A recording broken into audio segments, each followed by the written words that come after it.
Maraming taong nagsasabing, mahal ko si Jesus, pero hindi ko kailangan ng church. Ganun pa man, itinuturo po ng Bible na mahal ni Jesus ang church. Actually, ibinigay niya ang kanyang buhay para dito. Ang pamagat po ng pag-uusapan natin ngayong gabi ay A Heart Committed to Christ Church. Doon po sa Book of Ephesians chapter 5 verse 25, yung second part, nakasulat po, Christ loved the church and gave himself up for her.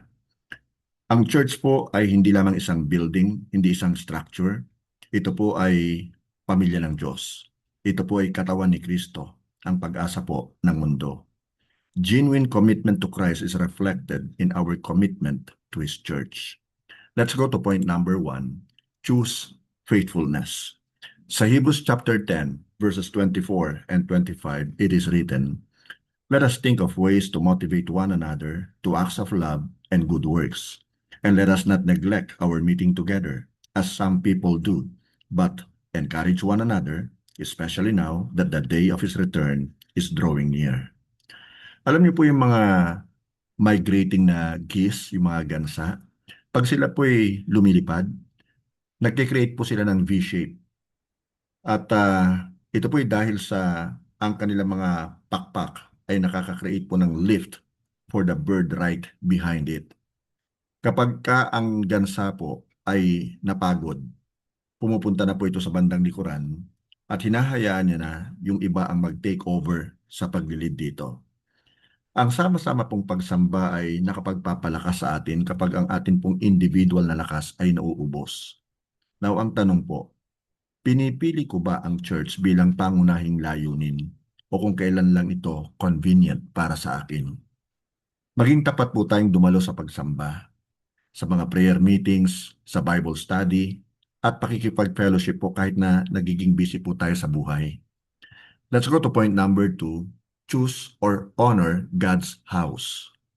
Sa Psalm 122 verse 1, mababasa po natin, I rejoice with those who said to me, Let us go to the house of the Lord.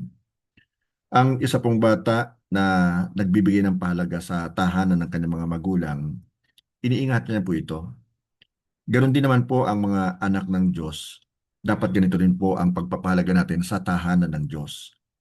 Napaparangalan mo ba ang Diyos at ang kanyang bahay panambahan sa iyong pagdalo? Nagpapakita ka ba ng magandang pag-uugali? Naglilingkod ka ba ng may pag-ibig? Upang mapanatili po yung paggalang at kaayusan sa loob ng church, mahalaga pong dumating ng maaga. Panatilihin ang katahimikan, huwag magingay o makipag-usap ng malakas bago, habang at pagkatapos ng pagsamba. Patayin mo o silent mo yung cellphone upang hindi makaabala sa iba. Magsuot ka ng dissenting damit na angkop sa loob ng church. Ang mga hakbang po na ito ay nagpapakita ng pagrespeto sa Diyos at sa iba pang mga sumasamba. Point number 3, unite with believers. Doon po sa Book of Ephesians chapter 4 verse 3, nakasulat po, make every effort to keep the unity of the Spirit through the bond of peace. Now, ang isa pong palito ng posporo, madali po yung baliin eh. Tama po ba? Pero kapag ka yung mga palito na po sa loob ng bahay ng posporo, ang susubukan mong baliin, mahihirapan ka kung hindi man ito imposible. Now, ang tanong po sa atin ngayon na ito, ako ba'y nagpo-promote ng pagkakaisa o ng division sa church? Kapatid, pag mayroong nagkasala sa iyo, naka-offend sa iyo, magpatawad ka agad. Palakasin ang loob ng iyong kapwa. Iwasan ang chismis at maglingkod ng may pag-ibig. Point number 4, respond with service. Doon naman po sa 1 Peter chapter 4 verse 10, it is written, each of you should use whatever gift you have received to serve others. Bawat bahagi po ng ating katawan ay merong layunin, may purpose. Kapag nagkasakit ang isang bahagi ng katawan, ang buong katawan ay nahihirapan din.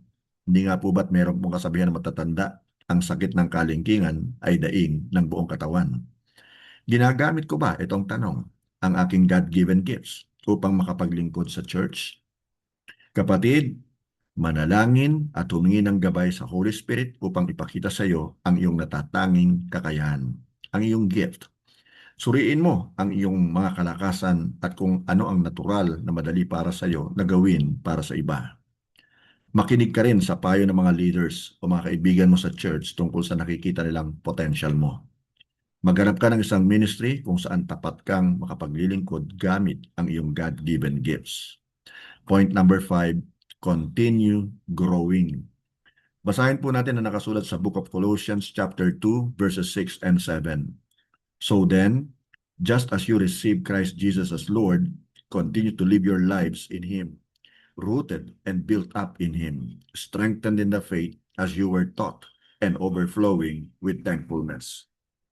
Ang isa pong punong itinanim ay lumalalim ang ugat at lumalaki itong matibay at matatag.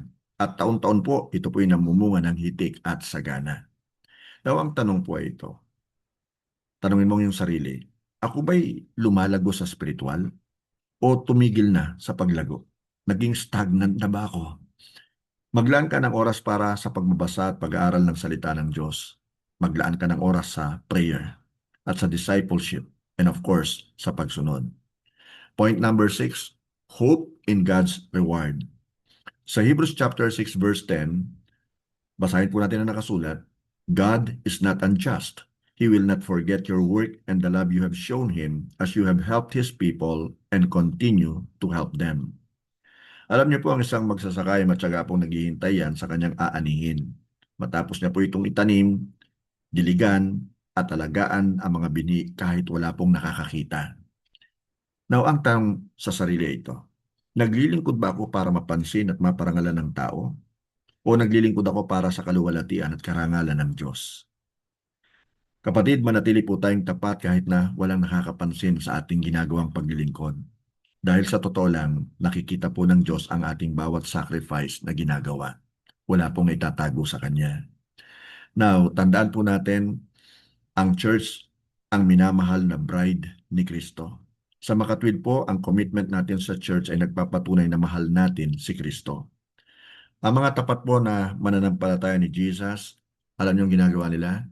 They choose faithfulness, honor God's house, unite with believers, respond with service, they continue growing, and hope in God's reward. Kapatid, wag lang tayo dumalo sa mga gawain ng church.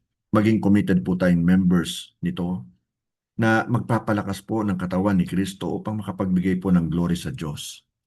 Bilang last po nating text, basahin po natin ang nakasulat once again sa Hebrews chapter 10 verse 25. Let us not neglect our meeting together as some people do, but encourage one another, especially now that the day of His return is drawing near. Praise God. Maraming salamat po sa inyong pakikinig. Nawa po meron po tayong natutunan. God bless us all and glory be to God in the highest.